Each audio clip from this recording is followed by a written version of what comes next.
ماں باپ کے پاؤں دھو کے پیو۔ ماں باپ تمہاری جنت ہیں، ماں باپ تمہاری جہنم ہیں۔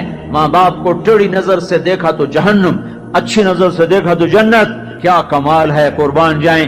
میرے نبی نے کہا جب بیٹا ماں باپ کو محبت سے دیکھتا ہے، ماں کو دیکھے یا باپ کو دیکھے، تو اس کے لیے ایک حج کا ثواب لکھا جاتا ہے۔ اور ماں باپ جب اولاد کو ان کی خدمت کی وجہ سے محبت سے دیکھتے ہیں تو بیٹے کو غلام آزاد کرنے کا ثواب لکھا جاتا ہے۔ اللہ کے نبی نے فرمایا، بھائی بولو، اللہ کے راستے میں خرچ کرنے سے بھی زیادہ افضل خرچ کون سا ہے؟ اللہ کی راہ میں 1 روپیہ خرچ کرو 7 لاکھ کا ثواب ملتا ہے۔ تو آپ نے فرمایا اللہ کی راہ میں خرچ کرنے سے بھی زیادہ افضل کون سا خرچہ ہے؟ تو صحابہ نے کہا جی اللہ کو پتا، آپ کو پتا۔ تو آپ نے فرمایا بیٹے کا ماں باپ پہ خرچ کرنا اللہ کی راہ میں خرچ کرنے سے زیادہ افضل ہے۔ اب میرے تو مر گئے، تمہارے زندہ ہیں تو کچھ کر لو، مر گئے تو بس پھر ہاتھ ہی ملتے رہ جاؤ گے۔ پر وہ بھی اب کسی کو توفیق نہیں ہوتی کہ کوئی افسوس اور غم ہو کہ کتنی بڑی دولت سے میں محروم ہو گیا۔ آپ جنت میں تشریف لے گئے تو قرآن کی تلاوت سنی، آپ نے کہا یہ کون تلاوت کر رہا ہے؟ کہا جی نعمان بن حارثہ۔ نعمان بن حارثہ تو مدینے میں بیٹھا ہوا ہے اور اس کی تلاوت جنت میں کیسے جا رہی ہے؟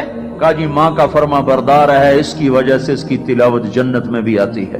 کہ تم نے اتنے لاؤڈ سپیکر لگائے ہوئے ہیں پھر بھی لوگوں کو پوری طرح باہر والوں کو سنائی نہیں دیتا ہوگا، اور نعمان اپنے گھر میں بیٹھ کے تلاوت کرتا اور آواز جنت تک جاتی ہے۔ کیا چیز لے گئی؟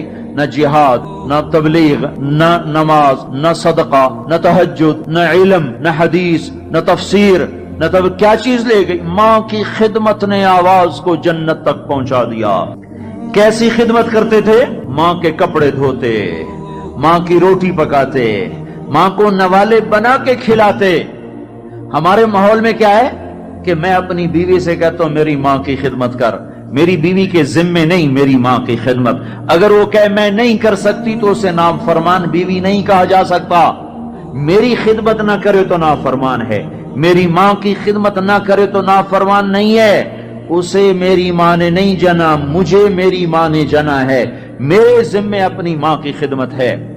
تو نعمان بن حارثہ کپڑے دھوتے، روٹی پکاتے، سالن پکاتے، نوالے بنا کے کھلاتے، تیل لگاتے، کنگھی کرتے، جوئیں نکالتے، اور ماں کوئی حکم سناتی اور سمجھ میں نہ آتا تو دوبارہ نہیں پوچھتے تھے اماں کیا کہا، باہر نکل کے خادمہ کو بلاتے، کہتے میری ماں نے کیا کہا تھا تو بتا، مجھے سمجھ میں نہیں آیا۔ ادب کی وجہ سے ماں سے دوبارہ پوچھتے نہیں تھے۔ اور میرے بھائیو، ماں باپ کی قدر کرو۔